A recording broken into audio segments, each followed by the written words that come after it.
Fala galera, tudo bem com vocês? Eu sou o Victor, daqui da Medline, e hoje a gente vai falar sobre cadeia respiratória, bioenergética e também fosforilação oxidativa. Vem comigo para a gente se atentar aqui. Então vamos lá, galera, começando agora com bioenergética ou também chamado de cadeia respiratória. Começando leve, com conceitos básicos, o que seria, Vitor, energia livre? O conceito de energia livre é qualquer energia que serve para a fins de trabalho. Ah, Vitor, enquanto eu estudo, eu estou gastando energia, enquanto eu estou deitado, eu estou gastando energia. Isso é o conceito de energia livre. É energia útil, entre aspas, que é energia para você fazer alguma coisa da sua vida, desde que seja até mesmo se ficar sentado estudando. Você está gastando energia. E essa energia a gente adquire por meio da nossa alimentação, comendo glicose e tal, mas ela é sempre transformada. A gente tem uma lei, que é a primeira lei da termodinâmica, que a energia ela é transformada, beleza? A gente não perde ou ganha energia, a gente transforma energia. Um exemplo é quando a glicose vai fornecer energia para o nosso corpo, entendeu? E essa transformação de energia é denominada, isso acontece por meio do nosso metabolismo. E o metabolismo, Vitor, ele é dividido ainda o quê? Em 2 partes. Ele é dividido em catabolismo e anabolismo. Então, recapitulando, a energia do meu corpo, para eu fazer qualquer coisa, ela foi transformada em energia. Quem transformou ela em energia foi o meu metabolismo. Esse metabolismo, ele é dividido em 2 coisas, em catabolismo, que é um processo exergônico, que é um processo mais de liberação de energia, e anabolismo, que é um processo endergônico, que é um processo mais que você está captando e absorvendo energia. Então vamos entender mais um processo exergônico aqui. O processo exergônico, o primeiro conceito que você deve saber é que ele é um processo espontâneo, beleza? É um processo espontâneo para acontecer. Outro ponto, o reagente, ele é mais energético que o produto. É só você ver na tabela. Aqui é a tabela de energia e você vai ver que o meu reagente é mais energético que o meu produto. E para eu transformar o reagente no meu produto, eu estou o quê? Liberando energia. Então é um processo que libera energia, é um processo catabólico, beleza? Então é um processo exergônico. Catabolismo, eu não sei aqui quem faz academia, mas o pessoal que faz academia, rato de academia, sempre fica preocupado: "Ah, eu não posso catabolizar". O que seria isso? Seria esse processo de perda de energia. E aí, se eu estou perdendo energia, eu estou perdendo por meio de alguma coisa. Então eu posso estar perdendo por meio de glicose, ou até mesmo por meio de proteína, de célula muscular e tal. Por isso que os pessoas que fazem exercício físico, que treinam e tal, competem, eles ficam sempre evitando esse catabolismo, beleza? E quais são os exemplos de processos exergônicos que acontecem? Existem a respiração aeróbica e a fermentação. Os principais são processos exergônicos, tudo bem? Então, esse aqui é o catabolismo. Vamos falar do anabolismo, anabólico, processo anabólico agora, que é um processo que endergônico. Ou seja, olha como é que o gráfico muda. Agora o meu reagente, ele tem menos energia que o meu produto. E para o reagente se transformar em produto, ele não libera energia, ele absorve energia. Então, o processo anabólico, que é um processo endergônico, é um processo que absorve energia, porque o reagente precisa absorver para formar o meu o quê? O meu produto. Quais são os exemplos de processos endergônicos? Seria a fotossíntese e a quimiossíntese, beleza? Eu tô passando aqui que é conceito, cadeia respiratória, só para vocês entenderem o que é energia, beleza? Mas agora, daqui a pouco, da cadeia respiratória, vocês vão entender de fato. Isso aqui é ajuda, é uma aula introdutória. Isso aqui é uma parte introdutória. E é importante a gente entender também o que que seria o ATP, que a gente tanto fala, que a gente tanto produz, o ATP, para que que ele serve? Ele é fonte de energia para o nosso corpo. E ele funciona como uma moeda de troca. O que que seria uma moeda de troca? O ATP, ele é uma molécula que tem energia. Quanto de energia que ele tem? 7.000 de energia. O que que ele vai fazer? Ele vai doar essa energia para substâncias que têm menos energia que ele.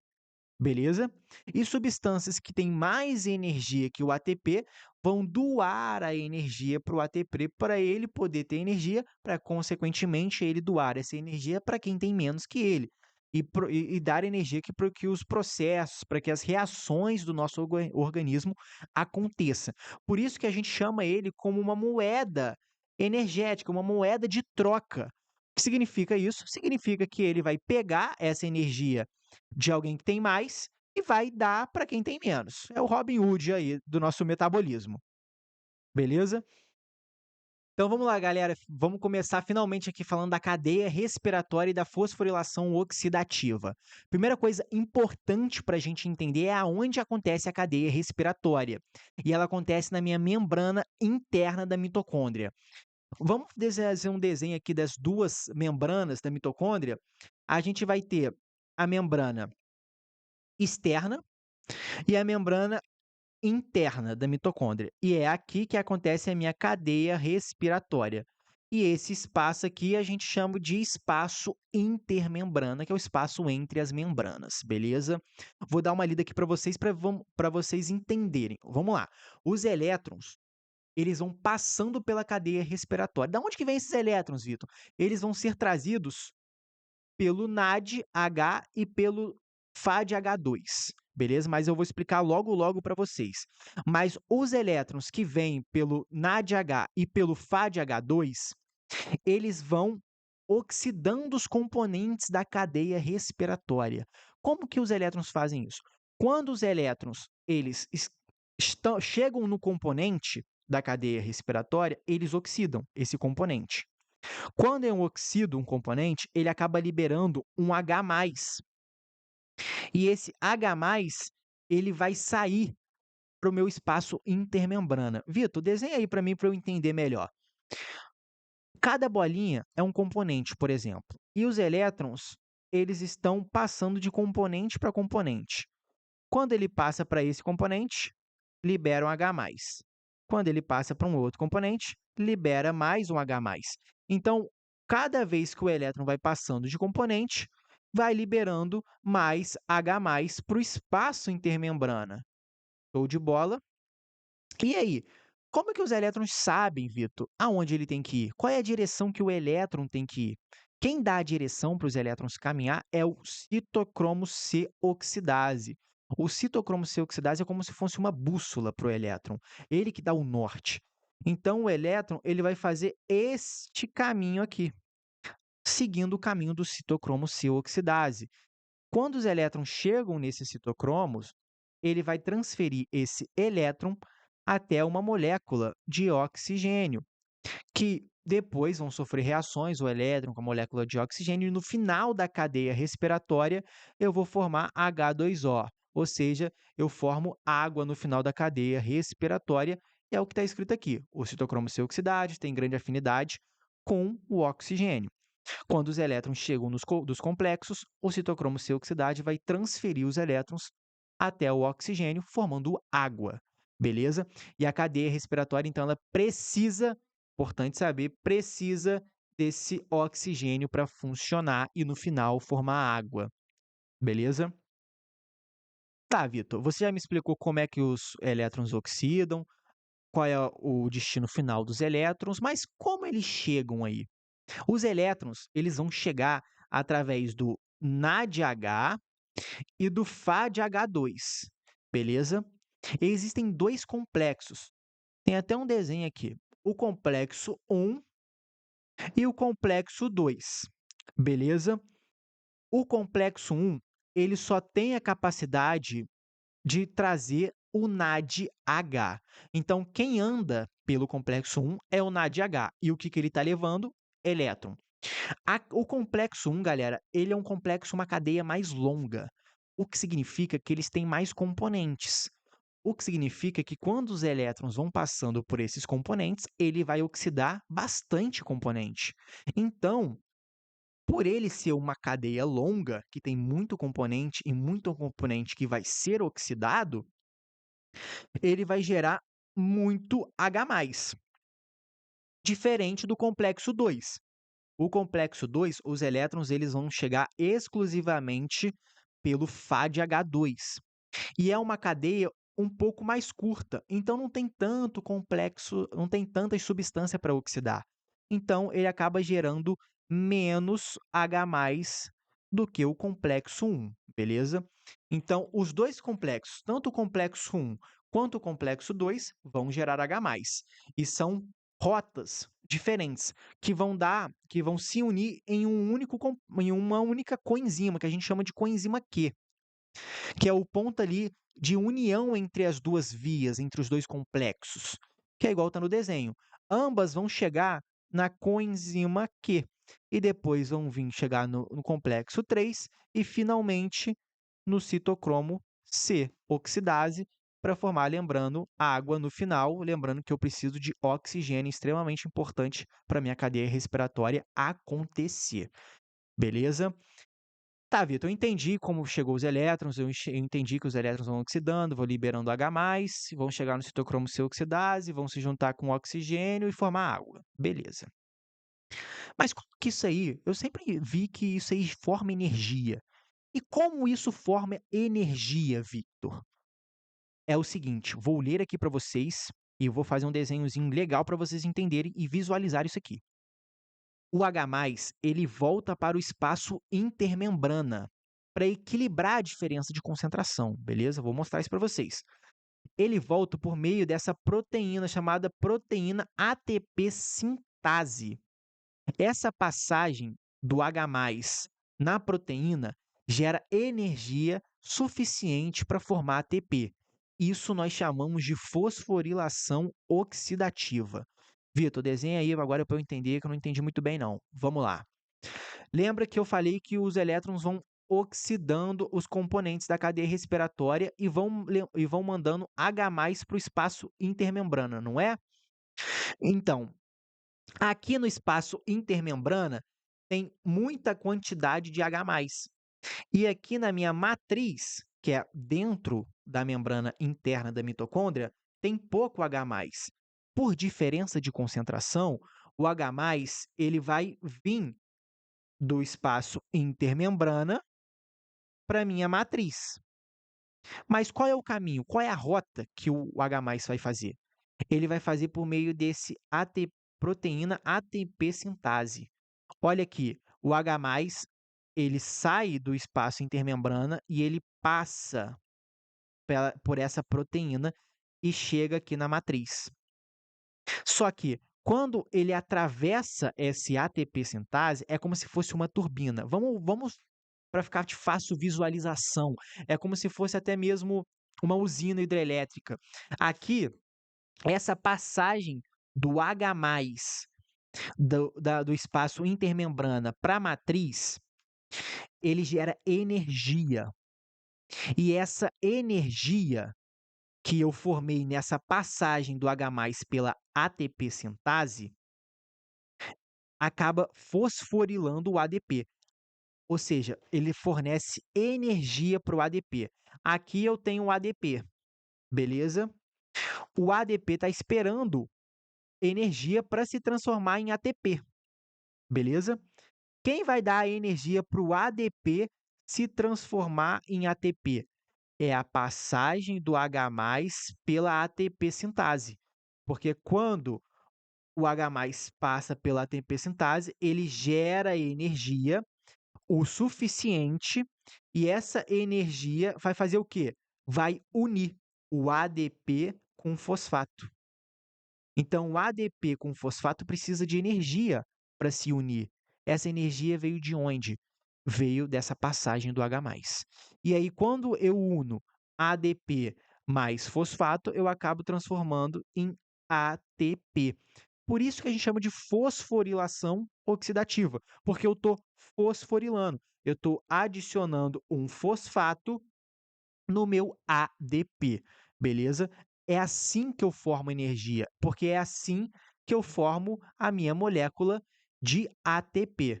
Vou dar uma apagada aqui que tá muito poluído, mas é por meio então dessa passagem que eu vou formar o meu ATP e gerar energia para o meu corpo, beleza?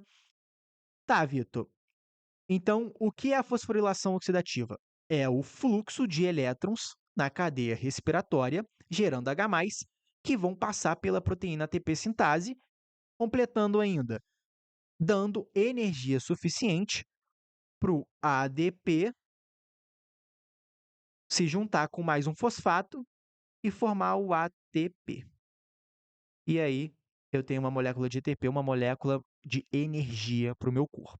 Beleza? Lembrando que os produtos finais da cadeia respiratória, da respiração aeróbica que forma energia para o meu corpo, é uma molécula de água, como eu havia dito, e uma molécula também de gás carbônico, beleza? Então, no final da respiração aeróbica, que tem tanto a quebra da glicose, ciclo de Krebs e a cadeia respiratória, no final dela eu vou formar um gás carbônico e uma molécula de água, beleza? Então vamos lá, tá acabando. Show de bola, Vitor. Eu tenho o meu ATP lá dentro da matriz dentro da membrana interna da mitocôndria, igual tá no desenho. Ele tá na minha matriz. Só que o ATP, galera, para ele ser gastado como energia, ele não é gastado dentro da matriz. Ele é gastado lá no citosol da célula. Então, eu preciso mandar esse ATP que está na matriz, beleza? Que está aqui na matriz, eu preciso mandar ele lá para o citosol. Quem manda esse ATP para o citosol? A translocase 1. Então, ela vai mandar o ATP para o citosol, beleza? Lá no citosol, esse ATP ele vai ser gastado. Quando a gente gasta uma molécula de ATP, ela vai se transformar em ADP. E o ADP, agora ele tem pouca energia. Ele precisa pegar energia agora. Então, ele vai voltar para a cadeia respiratória. Quem pega o ADP do citosol e manda para a mitocôndria? A translocase 2. Aí, como é que ficaria o desenho? Vamos supor que aqui é o citosol. Aqui é o citosol. Formei o ATP. Translocase 1 mandou para o citosol. Quebrei esse ATP, formei ADP. Translocase 2 manda o ADP para a mitocôndria, para que ela pegue um outro fosfato da cadeia respiratória e se transforme de novo em ATP e vai continuando nesse ciclo. Então, vai continuando nesse ciclo. Então, você vai ver que o ATP ele vai sempre sendo renovado pela cadeia respiratória e pela fosforilação oxidativa. Tudo bem?